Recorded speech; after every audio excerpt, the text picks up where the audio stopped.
जय जगन्नाथ सुप्रभात दर्शक बंधु आज आपण मानकु नहीं आसी आज नुआ एक प्रसंग। आज प्रसंग होची कणनखा समस्या। आसंतु जानि नेबा एई कणनखा समस्या हुए कहीं, एई कणनखा समस्या तार कारण कौन, एई कणनखा समस्या तार लक्षण एवं निराकरण एवं घरोई उपचार कौन, आसंतु जानि नेबा। दर्शक बंधु प्रायतः समस्त वर्गर एवं सबु बयस रे एही कणनखा रोग देखा देई थाए। पादर आंगुठी हेउ किंबा गोडर आंगुठीर नखरे एहा नखर संक्रमण जनित एक रोग अटे।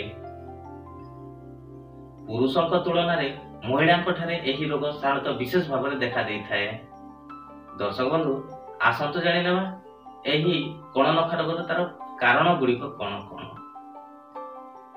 एही कणनखा रोगर तार दुई गोटी कारण रही थाए। प्रथम होची प्रमुख कारण एवं द्वितीय होची साधारण जनित कारण।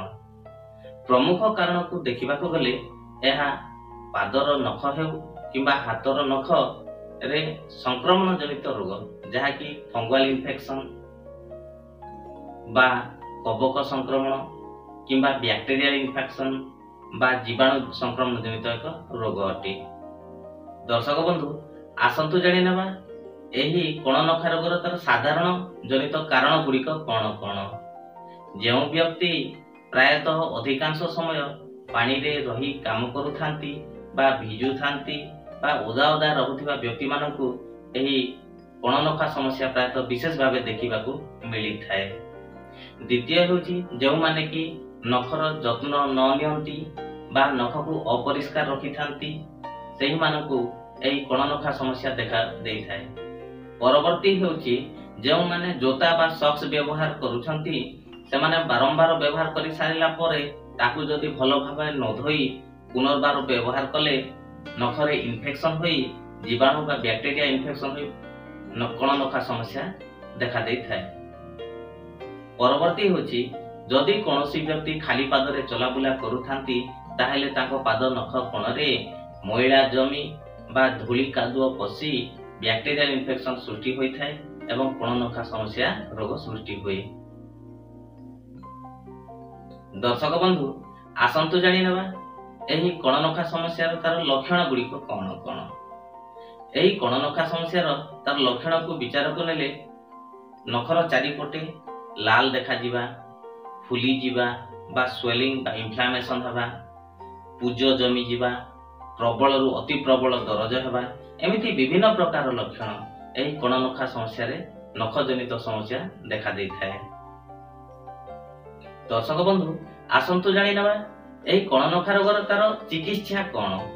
एलोपैथी सिस्टम ऑफ मेडिसिन अनुसार विशिष्ट चिकित्सक माने नख को बा कणनखा रोग को अनुध्यान करी केउ कारण जनित ताहा सृष्टि होछि ताको अनुध्यान करी जदि बैक्टीरियल इन्फेक्शन जो होई थाए ताहले एंटीबायोटिक्स रो औषध, जदि फंगी बा कबक संक्रमण रो होई थाए ताहले एंटी फंगल रो मेडिकेशन, तत्संगे संगे एनसेड बा एनएसएआईडी बा जंत्रणा और पीड़ा उपशमकारी औषध को सेमाने प्रेस्क्राइब करि थांती। तत्संगे संगे किछि लोशन, क्रीम बा जेल सेमाने परामर्श देई थांती, जेपर कि कोट्राइमाजोल और बीटामेथाजोन भली एंटी फंगल रो मेडिकेशन एवं किछि कोर्टिकोस्टेरॉइड रो मेडिकेशन मध्ये परामर्श देई थांती। दर्शक बंधु आसंतु जानि नेबा ए कणनखा रोगर तार घरोई उपचार गुड़िक कौन कौन। जो व्यक्ति एही कणनखा रोग न हेबा पई चाहंती ताहेले सेही कारण गुड़िक ठारो दूरे रहिबा उचित। परवर्ती होची आपण बारंबार खाली पादरे कादुओ को जानतु नहीं। गोड़र नख किंबा हातर नख को परिष्कार परिच्छन्नता रखि थांतु। परवर्ती होची गोड़र नख किंबा हातर नख को नीति हालुका गरम पानी रे धोई सुस्थ रखंतु।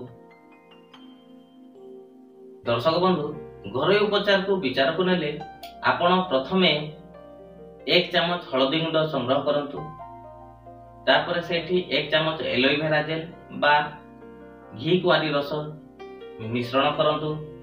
तापर सेठी सम परिमाण रे लेंबू रस 7 रु 8 बुंदा एवं नींब तेल 7 रु 8 बुंदा को ମିଶାଇ ଏକ ପେଷ୍ଟ ପ୍ରସ୍ତୁତ କରି ସେଇ କୋଣନଖା ସମସ୍ୟା ବା ସେଇ କୋଣନଖା ସ୍ଥାନରେ ଲଗାଇବା ଦ୍ୱାରା ପ୍ରାୟ 6 ରୁ 7 ଦିନ ଲଗାଇବା ଦ୍ୱାରା ନିଶ୍ଚିତରେ କୋଣନଖା ସମସ୍ୟାରୁ ମୁକ୍ତି ମିଳିପାରିବ।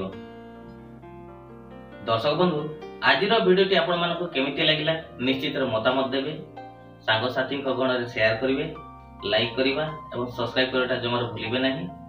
ଧନ୍ୟବାଦ।